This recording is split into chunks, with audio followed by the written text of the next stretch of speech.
अस्सलाम वालेकुम व्यूवर्स, कैसे हैं आप सब लोग। यकीन रखता हूँ आप सब लोग खैरियत से होंगे। जो सीरीज़ हमने स्टार्ट की थी कंटेंट मार्केटिंग एंड एडवर्टाइजिंग वाली, ये उस सीरीज़ का 7वां लेक्चर है। तो welcome to the 7th lecture. इसमें हम पढ़ेंगे content writing, blog post, article writing के बारे से। तो आपके सामने ये 3 नाम नज़र आ रहे हैं, कंटेंट राइटिंग, ब्लॉग पोस्ट और इसके अलावा आर्टिकल राइटिंग। ये तीनों एक ही चीज़ के नाम हैं, तो इसमें आपने कन्फ्यूज़ नहीं होना। जब भी कंटेंट राइटिंग और आर्टिकल राइटिंग की बात करेंगे हम, तो आप लोगों ने आर्टिकल्स लिखने होंगे। तो आर्टिकल लिखने के लिए आपको रिसर्च करनी पड़ेगी। तो रिसर्च कहाँ से करेंगे आप? मुख्तलिफ आर्टिकल्स को रीड करेंगे फ्राम द गूगल। फिर उसके बाद आपने उनको ख़ुद से क्रिएट करना है, और क्रिएट करने के जो हवाले से इंफॉर्मेशंस हैं, स्ट्रक्चर के बारे में मैं आपको बताता चलूँ कि स्ट्रक्चर कैसा होना चाहिए एक आर्टिकल का। तो पहले देखें, उसमें इंग्रेडिएंट्स के हवाले से बात करें तो सबसे पहले उसका होगा टाइटल। एक बड़ा सारा टाइटल होगा आर्टिकल का।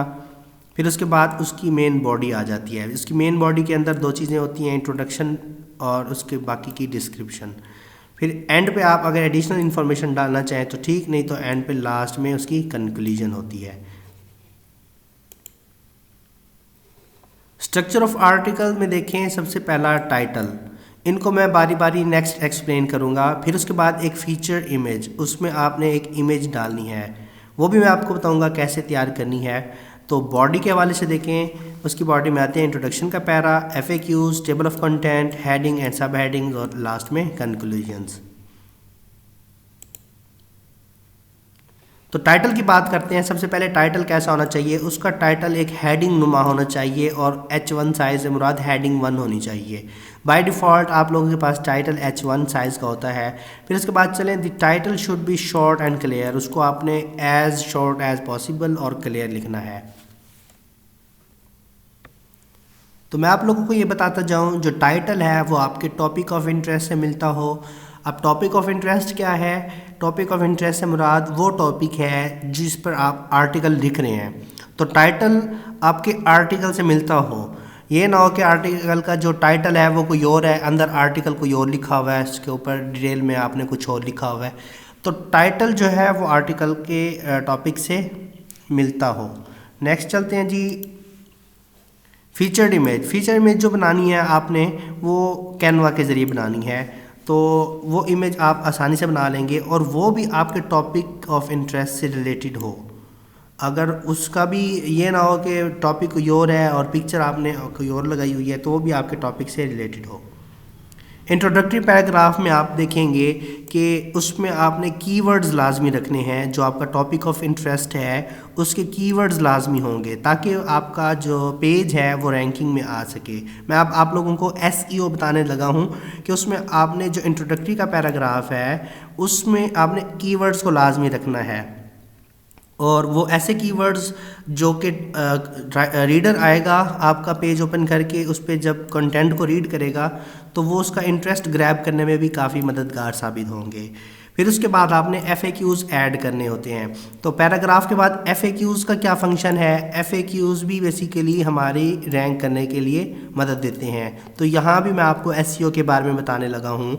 तो सजेस्टेड क्वेश्चंस, उससे अपने टॉपिक से रिलेटेड जो क्वेश्चंस बनते हैं वो आप FAQs में डालेंगे।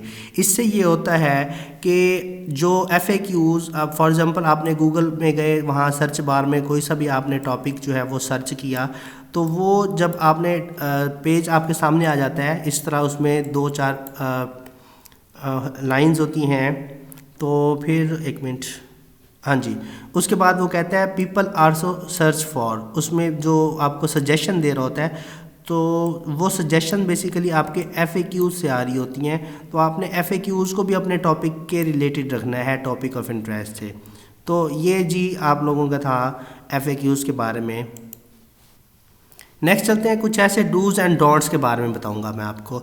डूज़ से मुराद ऐसे काम जो आपने करने हैं। देखिए, आप राइटर्स का नेम भी लिखना है, क्योंकि आप खुद राइटर होंगे तो अपना नाम लिख देंगे ताकि आपका जो भी आर्टिकल है वो कोई ले ना सके। हाँ जी, heading of the article should be the short. अब उसकी हेडिंग जो मैं पहले बता चुका, वो भी आपकी शॉर्ट होनी चाहिए, क्लियर होनी चाहिए और इन्फॉर्मेटिव होनी चाहिए। अब वो कहते हैं कि आपने टारगेट करना है ऑडियंस को। ऑडियंस को टारगेट करने का मतलब ये है उनकी अटेंशन ग्रैब कर देनी है।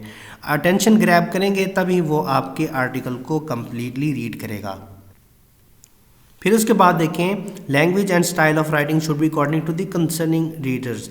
उनके जो रीडर्स हैं आपके आर्टिकल को रीड करने वाले, उनके जो इंटरेस्ट के मुताबिक आपने ये नहीं कि उसमें तिरछी आड़ी तिरछी राइटिंग से अपना आर्टिकल लिख डाला है, तो आपने अच्छा सा एक फॉन्ट सेलेक्ट करना है और उससे आपने अपना आर्टिकल लिखना है। मेक शॉर्ट पैराग्राफ, आपने छोटे छोटे पैराग्राफ्स बनाने हैं। पैराग्राफ 3 से 4 लाइनों का हो जाए तो बेस्ट है। छोटे पैराग्राफ बनाने का फ़ायदा ये होगा कि जो रीडर है उसकी अटेंशन इधर उधर नहीं जाएगी, बल्कि वो ये देखेगा पैराग्राफ छोटा सा है और वो उसको कम्प्लीटली रीड भी करेगा। अगर बड़े बड़े पैराग्राफ बनाएंगे तो रीडर जो है वो उकता जाता है और वो पूरा पैराग्राफ भी छोड़ देगा, आपका पेज भी छोड़ देगा। तो कहता है यूज़ प्रॉपर पंक्चुएशंस, उसमें आपने पंक्चुएशंस का इस्तेमाल करना है, कोटेशंस का इस्तेमाल करना है अगर जहाँ पे ज़रूरत हो। तो कहता है make bullet point grab the reader attention, आपने बुलेट पॉइंट बनाने हैं ताकि वो उस बुलेट पॉइंट से फ़ायदा उठा ले। जिस तरह आप लोगों के सामने मैंने ये मेन पॉइंट्स को बुलेट्स में लिख दिया है ताकि आप लोग इसको सुने। Table of content help reader to find specific point in the article. Table of content जो होती है वो, अब लेट्स सपोज आपने कोई भी 1.1 आर्टिकल लिखा हुआ है, 1.2 बनाया हुआ है, उसमें कोई और बात लिखी हुई है, तो इसी तरह करके आपने 1.3 में कोई और, तो जो रीडर के रिलेटेड इंटरेस्ट से होगा वो उस टेबल ऑफ कंटेंट की उस लाइन पे क्लिक करेगा और वो डायरेक्ट उस टॉपिक पे पहुंच जाएगा, एक स्पेसिफिक पार्ट में पहुंच जाएगा आपके आर्टिकल में। तो कहते हैं डॉट्स में आपको वो काम जो आपने नहीं करने।